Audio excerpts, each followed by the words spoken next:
जय हिंद मित्रांनो सध्या पोलीस भरतीचं संपूर्ण महाराष्ट्रामध्ये वातावरण आहे आणि या पोलीस भरतीमध्ये सगळेजण आपलं नसीब तर आजमावणारच आहे। पण काही विद्यार्थी आहेत, अशा त्या मुली पण आहेत आणि मुलं पण आहेत की सर आम्हाला ग्राउंडला मार्क कमी येतात, मग आम्ही फॉर्म भरायला पाहिजे का नाही पाहिजे, मेहनत करू की नको करू। कारण जर ग्राउंडची आपण मेरिट बघितली तर अनेक जिल्ह्यांमध्ये जास्त मेरिट लागताना आपल्याला दिसत आहेत।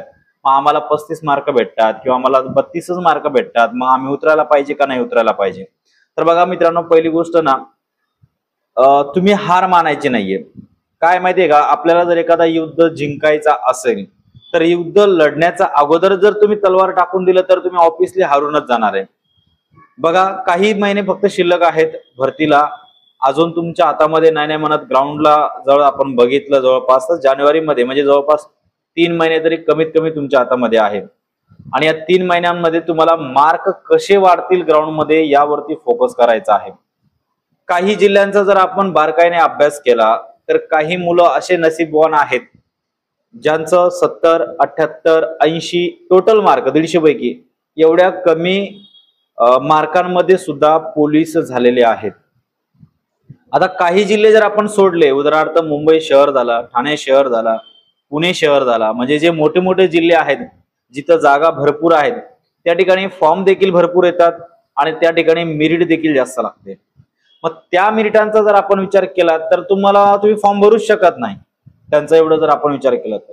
पण काही जिल्हे असे आहेत, ठाणे ग्रामीण झाला, विदर्भातील काही जिल्हे असे आहेत, कोकणातील काही जिल्हे असे आहेत, पश्चिम महाराष्ट्रामध्ये देखील काही जिल्हे असे आहेत जिथं मेरिट 25 ची लागलेली आहे, ग्राउंडची 30 ची लागलेली आहे, 32 मार्काची मेरिट लागलेली आहे। म्हणजे खूप कमी प्रमाणात मेरिट लागलेले आहेत, जागा कमी आणि मेरिट देखील कमी लागलेले आहेत, असे खूप आहेत। जर तुम्ही ऑब्विसली 32, 35, 34 एवढे मार्क भेटत असतील किंवा 30, 32 जरी मार्क भेटत असेल आणि महिलांना जर पासिंग मार्क जरी आता भेटत असेल तरी सुद्धा तुम्ही जर प्रॉपर प्लॅनिंग केलात, प्रॉपर सर्व जिल्ह्यांचा जर अभ्यास केलात, अभ्यास करत असताना बघा एक 5 दिवस जातील, 8 दिवस जातील, तुम्हाला अभ्यास काय करायचा आहे, त्या जिल्ह्याचा फायनल कट ऑफ किती लागलेला आहे, त्या जिल्ह्यांचा 2021 मध्ये किती कट ऑफ होता, 2023-24च्या भरतीमध्ये किती कट ऑफ होता, त्याच्यानंतर ग्राउंडचा कट ऑफ किती होता, 1-2 वर्षाचा त्याचा कट ऑफ किती लागत आहे,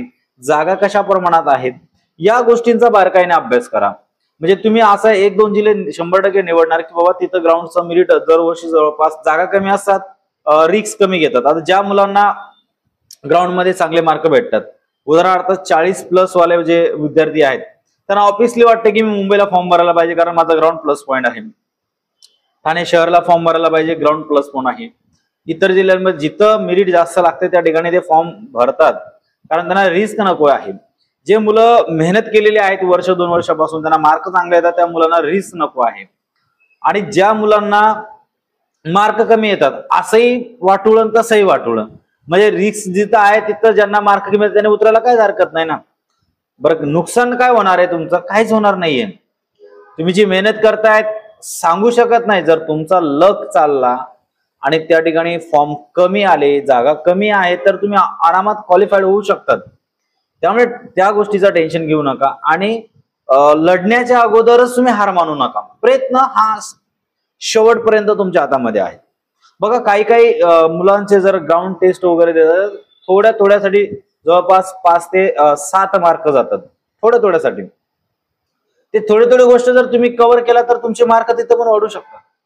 तुम्हाला एक गोष्टीवरती कव्हर करायचा। उदाहरणार्थ गोळा आहे, गोळा असा एक इव्हेंट आहे की त्याच्यावरती तुम्ही जर चांगला फोकस केलात तर 2 ते 3 महिन्यामध्ये गोळा आउट ऑफ बसतो, म्हणजे 15 पैकी 15 मार्क तुम्हाला तिथं कव्हर करू शकतात। 1600 मीटर किंवा 800 मीटर आहे, त्याच्यावरती प्रॉपर काम केलात 20 पैकी मार्क भेटतात, 30 पैकी मार्क चालकला आहेत, त्याच्यावरती प्रॉपर काम केलात तुम्ही तर 1600 मीटर 800 मीटर हे आउट ऑफच्या रेंजला येऊ शकतात। किंवा ठीक आहे 16 मार्क जरी आले, 16 आणि तिकडे 15 असे सुद्धा 36 मार्क होऊन जातात। म्हणजे सांगायचं तात्पर्य काय आहे की तुम्ही इव्हेंट जो तुमचा प्लस पॉईंट आहे, मुलींसाठी गोळा प्लस पॉईंट आहे की मुलींचा गोळा कमी वजनाचा असतो आणि अंतर देखील कमी आहे, त्यामुळे त्याच्यावरती प्रॉपर फोकस केलात गोळा आउट ऑफ बसू शकतो। गोळा आउट ऑफ बसला म्हणजे तुम्हाला 800 मीटर मध्ये जरी 12 मार्क आले, 14 मार्क आले तरी तुमचा 34 मार्काचा ग्राउंड तयार होऊ शकतो। 100चं तर अजून मी बोललोच नाही. 100ला 4 जरी मिळाले, 6 जरी मिळाले तरी तुमचं पण 35-36 ग्राउंडचं रेंज जाऊ शकतात. पण त्यासाठी गोळा तुम्हाला आउट ऑफ करावा लागेल. म्हणजे या जे बारीक बारीक गोष्टी आहेत त्याच्यावरती तुम्ही प्रॉपरली फोकस केलात तर ऑफिसली तुमचा ग्राउंड चांगला बनू शकतो. आणि वेळ आहे, अजून संधी गेलेली नाहीये. आणि त्यामुळे आणि जिथं रिस्क आहे, कमी जागा आहेत, 1-2 जागा आहेत, अशा ठिकाणी रिस्क घेऊन तुम्ही फॉर्म टाकू शकतात. जर तुमचा लक चांगला असेल तर त्या ठिकाणची मेरिट फक्त पासिंग वरती लागली. बरेच जिल्हे असे आहेत की त्यांची 2 आकडी फक्त फायनल मेरिट लागलेली आहे आणि त्या ठिकाणी सुद्धा तुमचं काम होऊ शकतो.